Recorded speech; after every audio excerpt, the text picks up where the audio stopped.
What's going on, folks? Happy holidays. Welcome back to the channel, Renaissance.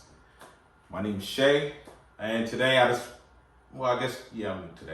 this evening, I would like to talk to you guys about something that's been on my mind for a few months now. Nothing major, nothing drastic, but it's about a particular individual. It's The Rock, aka Dwayne Johnson, aka the People's Champion, aka, you get the idea. It's about his career trajectory. You know, from where he came from, his rise in that business, in wrestling, the WWE. You know, back in the late 90s, early 2000s, this guy was the hottest thing ever. And by hot, I'm talking about the reaction that he was getting. Like, he was like full steam ahead. He was like the hottest thing going, you know? And then because of that, you know, because in the world of wrestling, where a lot of the action that takes place is all premeditated, like it's like a soap opera. It's like a live action soap opera. And so it's like he transitioned from wrestling to acting, right? And in acting, which I want to say his first movie, I don't remember what his first movie was, probably like 2001, that period. And here we are. So he's been acting for about 20 years now, right? And The Rock, he has it all. Charisma, you know, energy, very inspirational. If you really know his back history,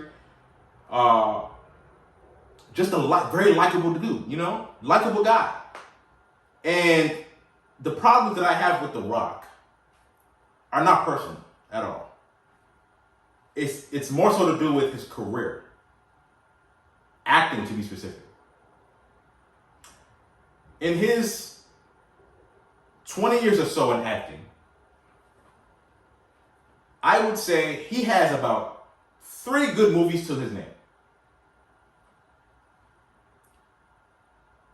Not great movies, not spectacular, not classics, but 3 good movies. The first one being Walking Tall. That came out in about 2003, if I'm not mistaken. The next one would be probably Gridiron Gang, 2005, 2006, or whatever. And then one that I really enjoyed, it was called San Andreas. I don't remember what year that came out, but I liked the movie. Any other movie The Rock has been in that you can think about, cool. But for the most part, they are forgettable. The majority of his filmography is forgettable. And it's sad to me because he is the epitome of the person that you want to root for. He's that guy. But after a while, when you're just flushing out bad back-to-back films, you know, to back films, you know, when you're talking about your Jungle Cruises of the world, your Jumanjis, which he really had no business touching.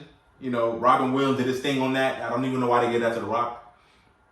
You know, when you're talking about the Rampage, you're talking about even most recently this Red Notice that he has on Netflix that I haven't even seen yet. I'm just discouraged to watch it because of, you know, his bad run of films. Don't want to check it out. You know, even his spin-off efforts with the whole Hobbs and Shaw with him and Jason Statham from the Fast and the Furious franchise. That was very underwhelming. You know, I mean,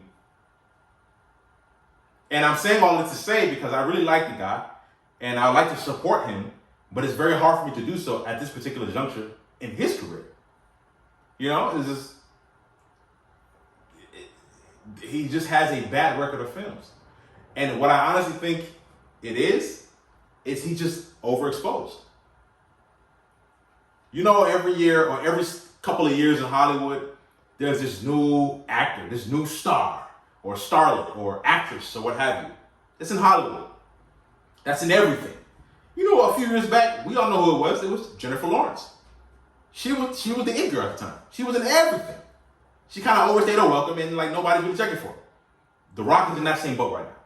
Like, it's his moment, but he's like overexposed, and it's like to the point now that like when I see him now, I'm like, let me get off my TV, man. I don't want to see that. You know, he's supposed to be coming out with this new movie, Shazam.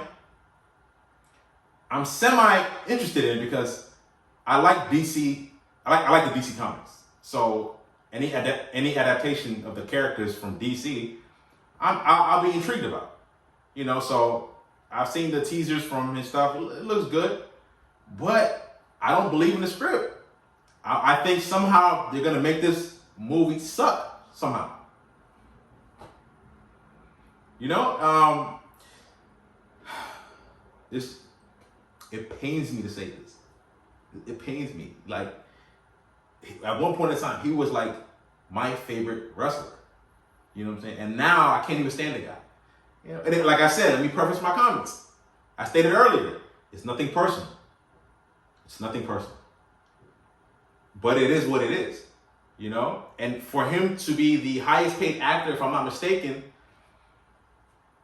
which is a good accomplishment, you know, but it really, in essence, doesn't really mean anything. You know, just because you're the highest paid doesn't mean you're the best. To me, this seems like you're the highest paid. You're the most available, you know. You're willing to take the most, you know, easiest scripts or the most basic scripts or what, you know. You don't see Leonardo DiCaprio, The Rock, or Denzel Washington. You don't see them just taking any type of script. You don't see that. But then on the flip side, one would argue and say, well, The Rock is on that level of actor. And you would be correct.